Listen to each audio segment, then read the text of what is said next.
have the sequel to a console RTS called Halo Wars. Joining us from 343 Industries to talk about Halo Wars 2, it's Dan Ayub. Dan. Hey. Hey.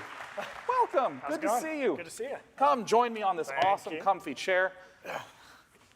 Now, you're making Halo Wars 2, and it's going to be on PC. Tell me about how that is just the awesomest decision you've ever made. That could very well be the best decision I've ever made. So obviously, first Halo Wars, it's been a while since that. Still the best-selling console RTS of all time.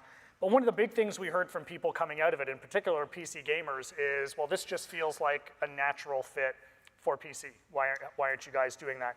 So with Halo Wars 2, we wanted to make sure that we were, coming out on Win 10 as well. So the product's gonna release on both platforms at the same time. That's awesome. Yeah, on February 21st, 2017, it's going to be coming out, and we're on the floor around this week as well. So it's been a really great move for us because obviously that's just a genre that fits so naturally. Absolutely. As we were just looking at for a mouse and keyboard interface. So it's been great. So this is some gameplay footage from Halo Wars 2. Just walk me through what's happening. Yeah, so I mean, this is a cut from the first mission of the game. And really what we're doing is establishing the UNSC presence on the Ark. Now, what we really wanted to do, we had a few goals with the game. What we're looking at now is, well, you're seeing great there, just great graphics and really great player feedback as well. Big focus on tracer fire, making it very clear who's shooting at you, what you're shooting at.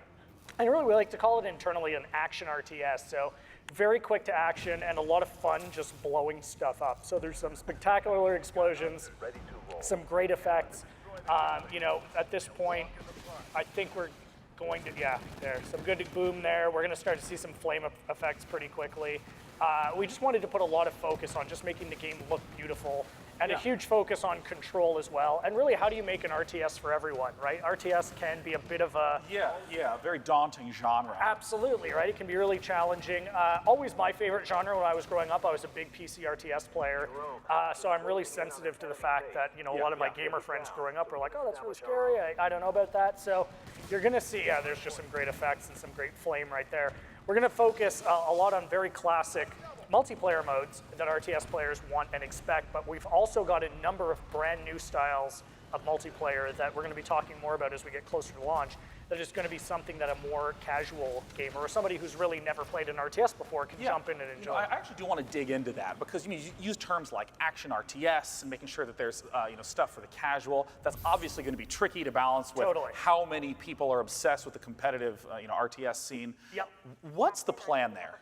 So great question. The plan is really to treat them as different people, right? I mean, these are very, very different kinds of gamers. So we announced a beta today at the Microsoft conference that's going to focus on a couple of our more competitive classic style RTS modes, like your classic deathmatch mode, for example, where you and I build our respective bases, we build our armies, and we go at one another. And for me, that's going to be one of those very classic modes that your more hardcore RTS player is going to want to enjoy.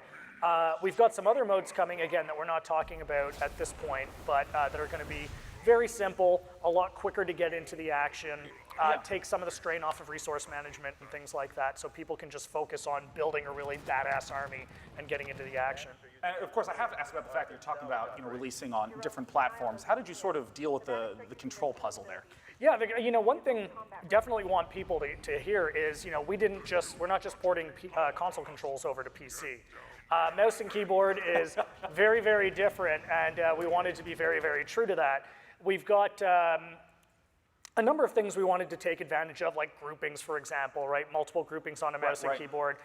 Just the quick nature of it, the ability to navigate the map really, really quickly, as well as a few other PC functions that, again, we're going to be talking a little more about. But yeah, so it's always for me, like, what's the best interface for the console or the PC that you're playing on, right? So we have a specific set of controls for that console controller, and we have a different set of controls for the mouse and keyboard player, so it feels a lot more, specialized. Well, Dan, I'm really excited you came out to share Halo Wars 2 with us. My pleasure. Dan Ayub from 343 Industries. Thank you so much for coming out. Thank you.